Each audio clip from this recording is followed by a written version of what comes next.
क्या एक रिश्ता सिर्फ गलतियों से टूट जाता है? और क्या माफी सच में सब कुछ ठीक कर सकती है, या कुछ जख्म हमेशा के लिए रह जाते हैं? सीरियल मन्नत हर खुशी पाने की में इमोशंस का तूफान अब और भी ज्यादा इंटेंस हो चुका है। लेकिन इस बार शोर नहीं, बल्कि एक अजीब सा सन्नाटा सब कुछ बयां कर रहा है। मन्नत अब थक चुकी है, सिर्फ हालातों से नहीं, बल्कि उन यादों से जो हर बार उसे अंदर से तोड़ देती हैं। उसके लिए हर नया दिन अब एक नई लड़ाई बन गया है। वह बस एक सिंपल नॉर्मल जिंदगी जीना चाहती है, बिना दर्द के, बिना किसी प्रेशर के। तभी विक्रांत वहां आता है। उसकी आंखों में पछतावा है और दिल में सिर्फ एक ही ख्वाहिश, सब कुछ ठीक करने की। वह अपनी गलती मानता है, मन्नत को समझाने की कोशिश करता है और यह भी कहता है कि वह मन्नत और दुआ के साथ रहना चाहता है। लेकिन कुछ बातें सिर्फ कह देने से ठीक नहीं होती।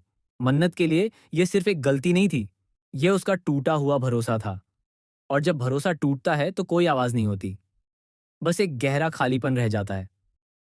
वह धीरे से लेकिन साफ शब्दों में कह देती है, अब यह पॉसिबल नहीं है विक्रांत। दुआ की दुनिया भी अब उलझ चुकी है। उसके इमोशंस और उसके अपने लोग, सब कुछ एक दूसरे में घुलकर और ज्यादा कंफ्यूजन पैदा कर रहे हैं। और यहीं से कहानी लेती है एक चौंकाने वाला मोड़। दुआ को अचानक एक ऐसा सच पता चलता है जो अब तक सबसे छुपा हुआ था। विक्रांत की गलती सिर्फ एक एक्सीडेंट नहीं थी, उसके पीछे एक पुरानी साजिश छुपी थी, जिसमें कोई और भी शामिल था। कोई ऐसा जिस पर मन्नत सबसे ज्यादा भरोसा करती थी। क्या यह सच तीनों की जिंदगी को पूरी तरह बदल देगा?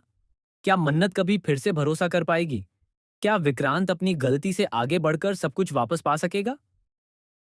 या फिर यह दूरियां अब हमेशा के लिए उनकी कहानी का हिस्सा बन जाएंगी? अब देखना दिलचस्प होगा। क्या प्यार, सच और वक्त मिलकर इन टूटे रिश्तों को जोड़ पाएंगे? या फिर यह कहानी यहीं से एक नए दर्दनाक चैप्टर की शुरुआत करेगी?